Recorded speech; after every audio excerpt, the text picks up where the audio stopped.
Olá, seja bem-vindo ao meu consultório. Eu sou o Dr. Marcos Antônio Dias e hoje eu quero trazer um assunto extremamente interessante, é um assunto da ordem mais teórica, mas necessária para que nós podemos entender alguns conceitos que já foram trazidos em vídeos anteriores e conceitos novos que virão em vídeos daqui para frente. Um conceito que se chama distúrbios do movimento. Esse é um conceito que vem da ciência, da neurologia. Então, distúrbio do movimento é uma alteração do movimento.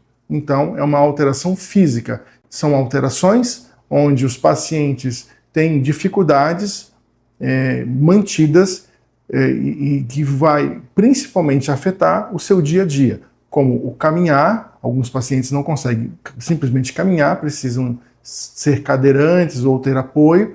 Outros pacientes não têm a capacidade de estabelecer e realizar tarefas simples do dia a dia. Dentro dessa grande família de alterações, de doenças, dos distúrbios de movimento, a primeira grande divisão que a gente encontra é a divisão entre distúrbios hipercinéticos, ou seja, distúrbios onde o movimento é acelerado, hiper para cima, cinético vem de cines, cinésio, cine, cinema, movimento, e um grupo onde nós encontramos as doenças hipocinéticas, hipo para baixo, então o movimento para baixo.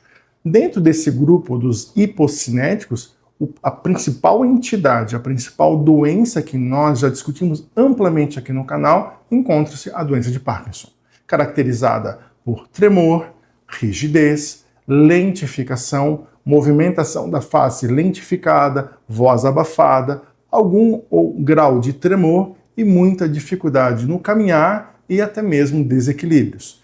Discutimos isso já em outros vídeos de maneira ampla.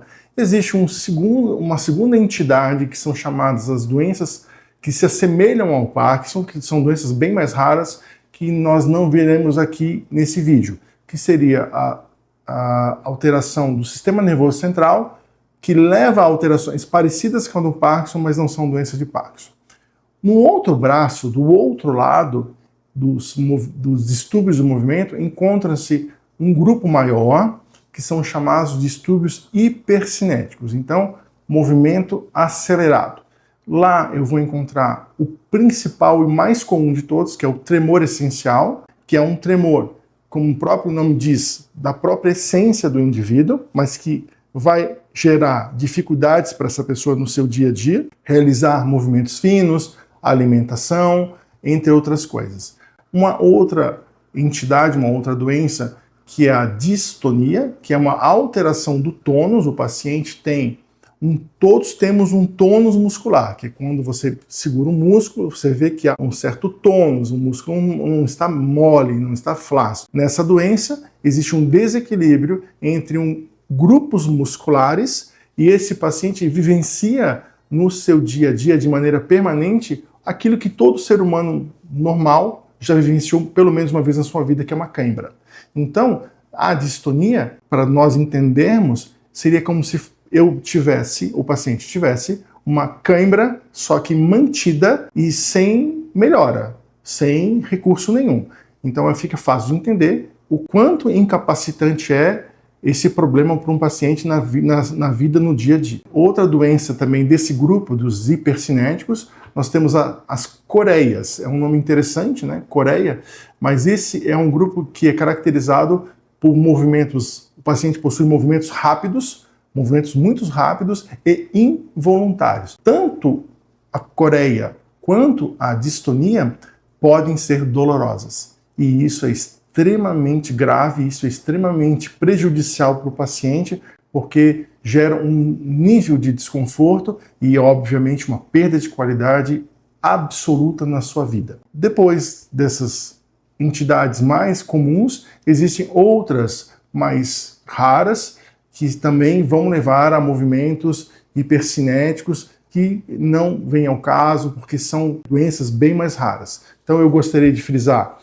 tremor essencial, extremamente comum e, no fundo, é o que é mais visto, e no próprio vídeo nós discutimos o nascer da cirurgia de eletrodo cerebral profundo na França pelo professor Benabide. O primeiro caso operado na história com eletrodo cerebral profundo foi um paciente jovem com tremor essencial. Depois vieram as outras terapias. A DBS proporciona também, em casos selecionados, conforto e muita melhora para pacientes que possuem coreia, para pacientes que possuem também distonia.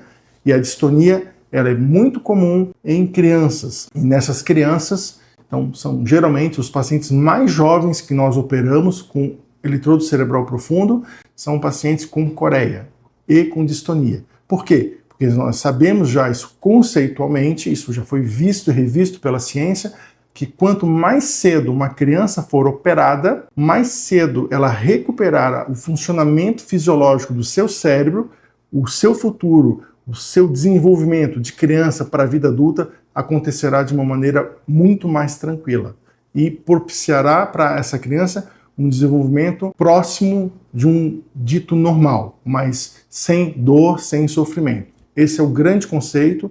Espero que vocês tenham entendido e eu fico à disposição. Muito obrigado.